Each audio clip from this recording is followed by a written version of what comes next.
Hello guys, कैसे हैं आप सब। आई होप आप सब बढ़िया ही होंगे। मेरी चैनल में आप सबका स्वागत है। आप सुन रहे हैं सिया और वेदा की लव स्टोरी, जिसका नाम है सेल्फलेस लव। पिछले पार्ट में आपने क्या सुना था वो तो आप सबको पता ही होगा। सिया के दोस्त सिया को टीज करने के लिए उसे वेदा से बात करने नहीं देते और सिया के रूम में जाकर सब लोग बातें करने लगते हैं। कुछ देर तक सब बातें करते हैं। अब रात के 2 बजे थे। वेदा को तो बहुत नींद आ रही थी, इसलिए वो बेड पे जाकर सो जाती है, क्योंकि ट्रैवलिंग की वजह से वो भी थक गई थी और रात को उसकी जल्दी सोने की आदत थी, तो वो सो जाती है।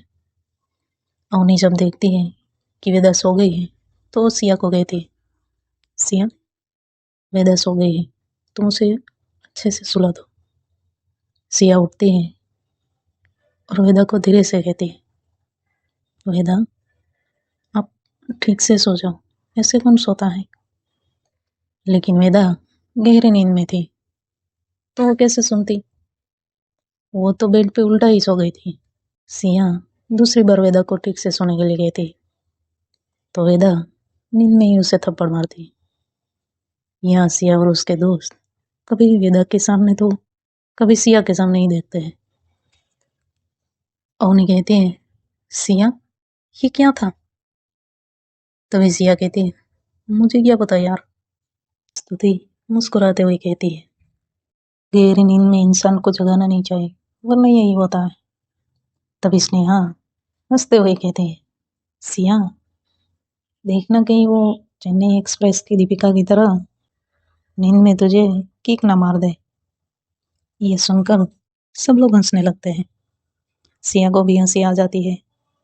फिर वो कहती है, देखो, अब रात बहुत हो गई है, सो तुम लोग भी सो जाओ। तभी अवनी कहती है, हाँ ठीक है। फिर स्नेहा वही सोफे पे और स्तुति और अवनी दोनों गद्दे लेकर वहां नीचे ही सो जाते हैं और सिया वेदा के पास जाकर सो जाती है। उसे नींद तो नहीं आ रही थी, लेकिन वो वेदा के चेहरे को देखते देखते सोचती है, ऐसे छोटे बच्चों जैसा मासूम चेहरा और खेल के कौन सोता है। फिर वो भी वेदा को ऐसे ही देखते देखते ही सो जाती है। वेदा ने सिया को बता दिया था कि उसे जल्दी उठा दे, क्योंकि घर पे पूजा रखी थी और सारा सामान उसे ही लेकर जाना था। सिया अलार्म रख देती है ताकि वो जल्दी से उठ जाए और फिर वेदा को भी उठा दे। सुबह के 6 बजे अलार्म बजता है। सिया तुरंत ही उठ जाती है और अलार्म बंद करके वो वेदा को जगाती है। वेदा नींद में ही थी, तो वो कहती है, थोड़ी देर सोने दो ना प्लीज। ये बड़े ही प्यार से उससे कहती है, कब तक ऐसे ही सोना है, फिर आपकी बस चली जाएगी, बाद में मुझे मत कहना। वेदा कहती है, कुछ देर और सोने दो प्लीज। अब सिया उठती है और फ्रेश होकर उसकी मॉम ब्रेकफास्ट बना रही थी, तो उनकी मदद करने लग जाती है। आधे घंटे के बाद वो फिर से वेदा को जगाने आती है और देखती है कि वेदा का फोन रिंग हो रहा है। वो वेदा को उठाने की कोशिश करती है, लेकिन वेदा उठ ही नहीं रही थी। तो सिया पानी का ग्लास लेती है और थोड़ा सा पानी वेदा के चेहरे पे छिड़कती है। वेदा अपनी आंखें खोलती है और कहती है, कितने बजे। सिया कहती है, 7 बज गए हैं, तो उठ जाइए। वेदा जब यह सुनती है तो कहती है, क्या आपने मुझे 6 बजे क्यों नहीं उठाया। मैंने आपको कहा था ना कि मुझे 6 बजे उठा देना। अब तो बस भी चली गई होगी। सिया थोड़ा गुस्से में कहती, अच्छा, मैं 6 बजे से उठा रही हूँ, लेकिन आपको तो उठना ही नहीं है। थोड़ी देर सोने दो, थोड़ी देर सोने दो, यही कह रहे थे, और अब कह रहे हो कि मैंने आपको जल्दी नहीं उठाया। उन दोनों की नोकझोंक सुन के स्तुति उठती है और कहती है, क्या सुबह सुबह तुम दोनों ने झगड़ा शुरू कर दिया? इंसान नींद में ही ऐसा बोलता है।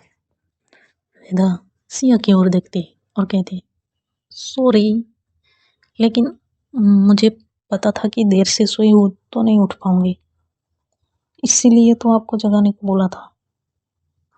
फिर कहती है, अच्छा कोई बात नहीं, मैं दूसरी बस से चले जाऊंगी। तभी सिया वेदा को उसका फोन देती है और कहती है, आपका फोन कब से रिंग हो रहा है? वेदा देखती है तो वो तुरंत ही कॉल करती है और कहती है, बस निकल गई क्या? तभी सामने से आवाज आती है, नहीं, कहाँ, आधा घंटा लेट आएगी। और तू कहाँ है? वेदा कहती है, वो मैं दोस्त के घर पर हूँ, वो रात को देर हो गई थी तो उठ नहीं पाई। फिर कहती है, अच्छा मैं आ रही हूँ, तू कॉल रख।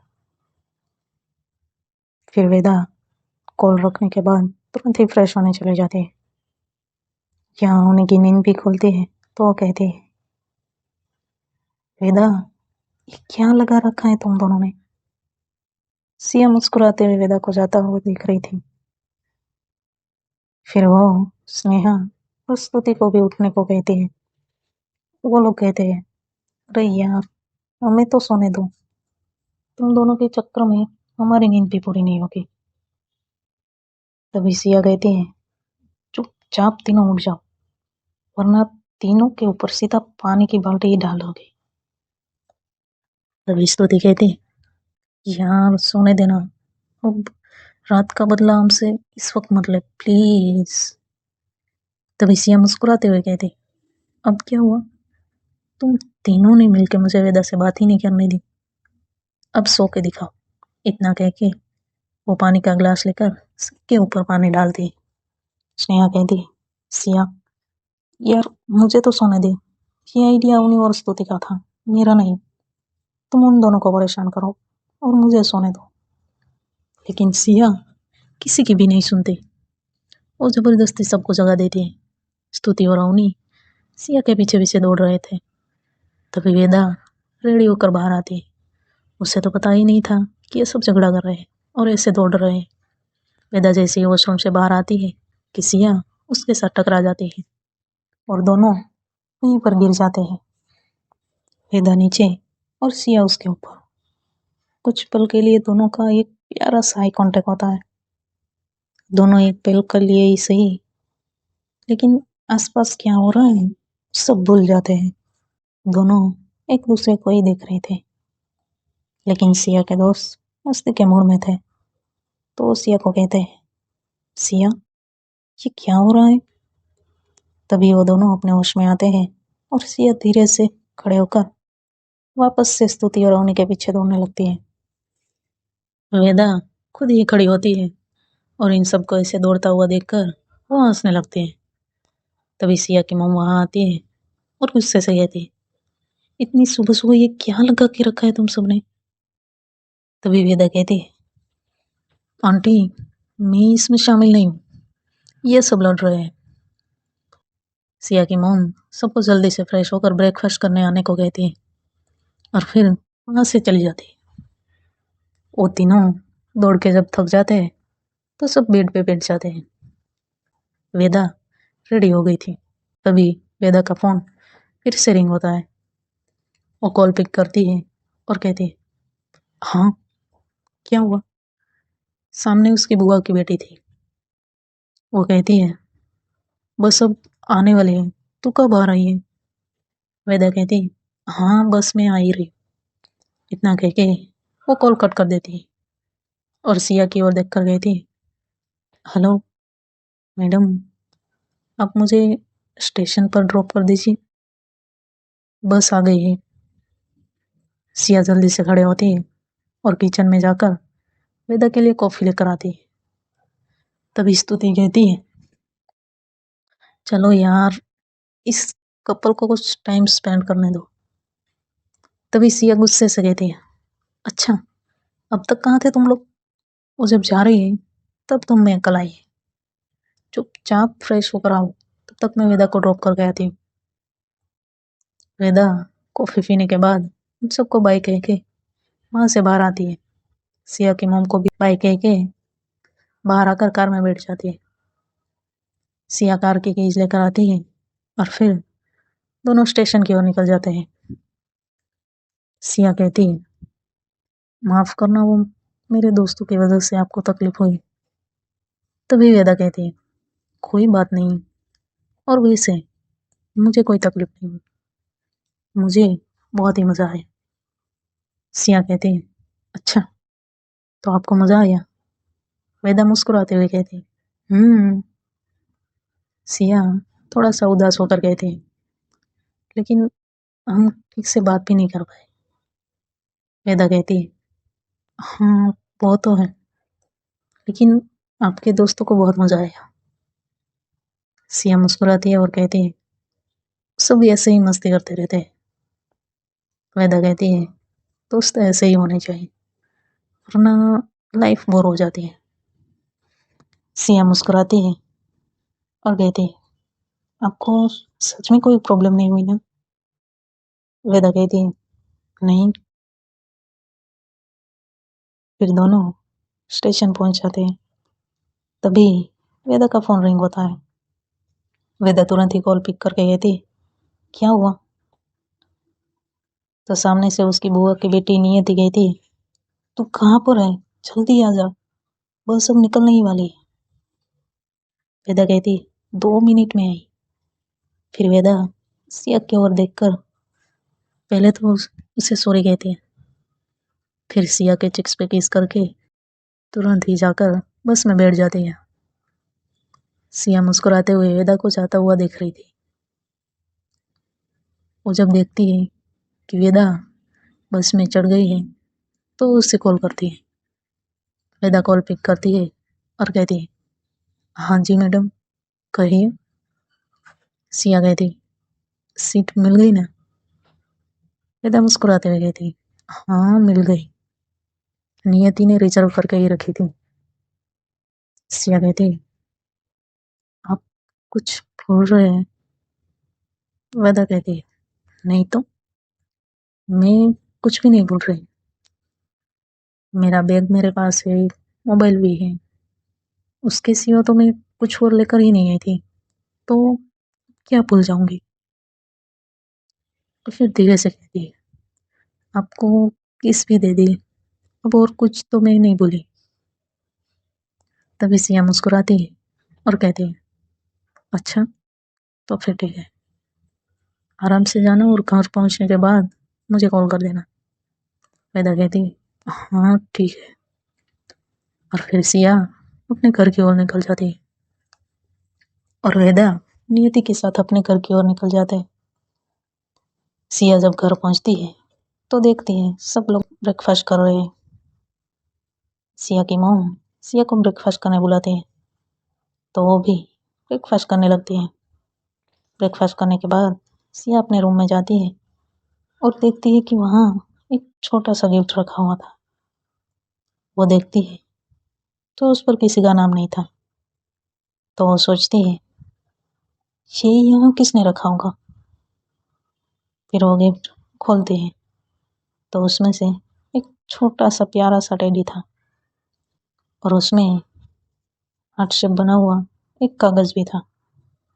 वो उसे खोलती है और देखती है, फिर उसे पढ़ने लगती है। उसमें लिखा हुआ था, माफ करना, लेकिन मेरी समझ में नहीं आ रहा था कि आपको क्या पसंद आएगा। फिर ये टेडी देखा तो पहली ही नजर में पसंद आ गया, जैसे आप मुझे पहली नजर में पसंद आ गई थी, वैसे ही आशा है कि आपको पसंद आई। अगर ना आए तो मुझे वापस कर देना, मुझे तो बहुत ही क्यूट और अच्छा लगा। और फिर नीचे एक स्माइली बना हुआ था और उसके नीचे लिखा था, ओनली योर्स। सिया जब ये पढ़ती है तो वो लेटर अपने सीने से लगा लेती है और मन में ही कहती है, मुझे भी बहुत प्यारा लगा, थैंक यू मेरी लाइफ में आने के लिए। ऐसे ही वो अपनी आंखें बंद किए हुए वहीं पे खड़ी थी कि वहाँ उसके दोस्त आते हैं और वो सिया को ऐसे देखते हैं तो स्नेहा उसे तुरंत ही कहती है, सिया, तुझे क्या हुआ है? तभी सिया अपनी आंखें खोलती है और कहती है, कुछ भी तो नहीं हुआ। तभी स्तुति उसके हाथ से वो टेडी लेकर गई थी। स्नेहा, ये देख। सिया तुरंत ही उसके हाथ से वो टेडी लेकर गई थी। देखो, अब कोई भी मस्ती मत करना, वरना तुम सबको मैं देख लूंगी। अवनी मुस्कुराते हुए कहते हैं, सिया, ये तो बहुत ही अच्छा है। किसने दिया? स्तुति हंसती है और फिर कहती है, अवनी, तुझे इसका चेहरा देखकर क्या लगता है? किसने दिया होगा? स्नेहा तुरंत ही कहती है, वेदा किसी और कौन हो सकता है? ये सुनकर सब लोग हंसने लगते हैं। सिया वो टेडी लेकर अपने टेबल के अंदर रख देती, फिर कहती है, देखो, अब तुम सब मुझे टीज करना बंद करो और ये बताओ, तुम सब ने जो प्लान किया था वो हो गया ना? अब सब अपने अपने घर निकलो, चलो। तुम्हारे घर बार है या नहीं? इतना कह के वो सबको बाहर निकालती है। स्तुति कहती है, हाँ, अब तो तू हमें अपनी लाइफ से भी ऐसे ही निकाल देगी। सिया जब ये सुनती है तो वो कहती है, अच्छा, अब तुम सब ने जो किया वो एक दोस्त करता है क्या? अवनी मुस्कुराते हुए कहती है, देखिए, एक दोस्त ही ऐसा कर सकता है, और कौन करेगा भला? इतना कह के वो तीनों हंसने लगते हैं। सिया भी हंसती है और सबको कहती है, चलो अब यहाँ आकर बैठो, और तुम सब लोग मुझे ये बताओ कि वेदा ने जैसे मुझे सरप्राइज दिया, तो अब मैं उसे कैसे सरप्राइज दूँ? ये तीनों वहीं बेड पर बैठ जाते हैं और सोचते हैं। तभी स्तुति कहती है, सिया, तू भी उसके जन्मदिन पर उसे सरप्राइज दे, वो भी तेरी तरह ये कभी नहीं भूल पाएगी। सिया कहती है, हाँ यार, लेकिन उसे पता चल जाएगा। उन्हें कहती है, अभी तो उसका जन्मदिन दिसंबर में है ना, तब तक हम लोग कुछ ना कुछ सोच लेंगे, तू ज्यादा परेशान मत हो। और फिर ये सब लोग कुछ देर तक बातें करते हैं। कुछ देर बातें करने के बाद सब अपने अपने घर चले जाते हैं। यहाँ वेदा अपने घर पहुंचने के बाद सिया को कॉल करती है और कहती है, मैडम, हम घर पहुंच गए। सिया कहती है, ठीक। फिर कहती है, बात हो पाई? वेदा मुस्कुराती है और कहती है, I am sorry, please. Siya सब समझ जाती है और कहती है, ठीक, फ्री होकर मुझे कॉल करना। तभी उसमें अंश की आवाज आती है तो वो कहती है, मुझे अंश से बात करवाओ ना प्लीज। वेदा अंश को अपने पास बुलाती है और उसे चॉकलेट देते हुए कहती है, अंशु, आप चाचा से बात करना चाहोगे? सिया जब ये सुनती है तो वो शर्मा जाती है कि हाँ, अंश कुछ कहता है, और फिर चॉकलेट लेकर वहां से भाग जाता है। वेदा कहती है, मैडम, वो आपसे बात नहीं करेगा। सिया धीरे से कहती है, ओके, फ्री होने के बाद कॉल करना। वेदा कहती है, हाँ, बाय। इतना कह के वो कॉल रख देती है। कुछ देर तक सिया अपने फोन को ही देखती रहती है, फिर हल्का सा मुस्कुराती है और फिर अपने काम में बिजी हो जाती है।